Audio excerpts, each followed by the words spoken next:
If you've ever wondered why you instantly feel certain ways about certain types of people, or if you're curious about how your brain's categorization system creates unconscious bias, this episode breaks down the psychology of how we file everyone we meet based on our own personal history.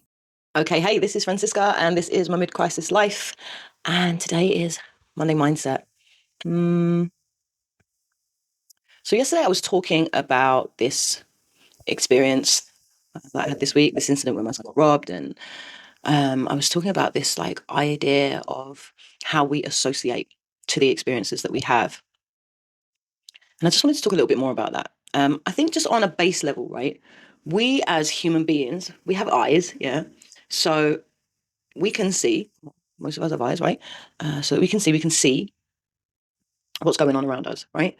So when we meet a person, it's really important that we can categorize what this person is, right? So firstly, we need to know whether that person is a person or a chair, right? So we need to be able to differentiate between those two things.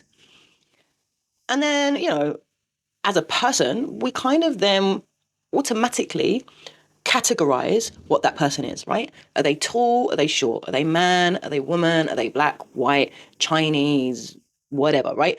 We put them into these categories. And that's really important, right?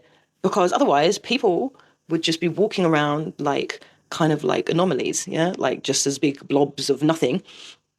And that probably just would feel really weird, right?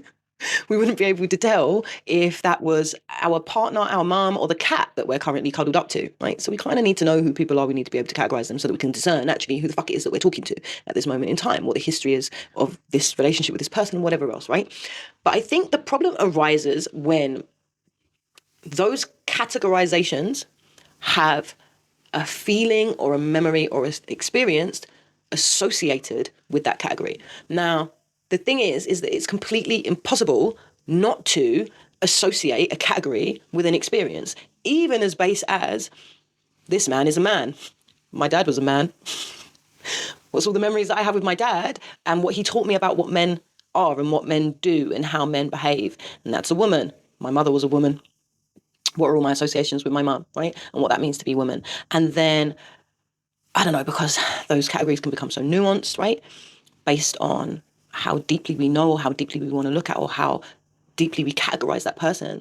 There are then so many different associations with each of those nuanced categories that this person is in, that then we start building an idea, an image of what that person means and what that person represents based on our own experiences of what all of these categories mean and what they represent, right? So when we've had bad experiences with something, consciously or not, there is something in us, in our memory banks, that associates that category with that experience. It would be impossible for it not to, right? I think the thing is, right, is that those things are completely unavoidable. It's unavoidable to place someone in a category and then to subconsciously make associations with that category, good or bad, right? I think the thing is this, right? When I did my social work training, they spoke about shelving our bias, shelving our unconscious bias.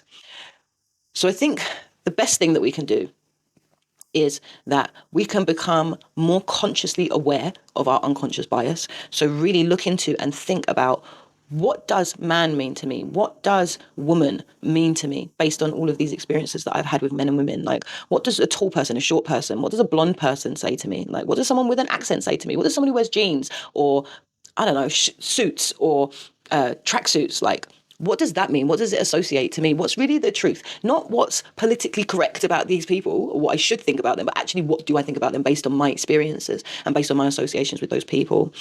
So you need to become aware of it firstly, and then you need to make a choice to put it on the shelf. And you can't put something on the shelf that you don't even know that you have, right? So I think those two processes can really allow for that sort of unconscious process of how we categorize and then how we associate based on our memory banks with particular people and particular demographics or whatever, right? It can really help us for that to go from the unconscious to the conscious, and then for us to be able to do something about it if we want to. I mean, it probably would be better if we didn't see all these categories and did just see people walking around as abstract anomalies, just big bags of skin and whatever else, right? Because then they'd be no different to the big bag of skin that we are, right? But unfortunately, that's not how things go, and that's not how we've learned to discern and differentiate and categorize and compartmentalize all of the people around us. So I don't know, try it out. Try it out with the people that you know and the people that you love, right? Just from a really objective viewpoint, what categories does this person fall into, and what do I associate with these categories, and see what comes up. All right. But anyway, that's it for now. Come back for chrysalis tools. We're going to do a practice that's going to kind of bring all of this together. So yeah, I will see you then. And that is it for now. That's it. That instant feeling you get about certain people, it's your filing system at work matching categories to your personal history. Drop a comment about what categories you've discovered you automatically associate with certain experiences. Thursday's chrysalis tools will help you practice seeing beyond the categories to the person underneath.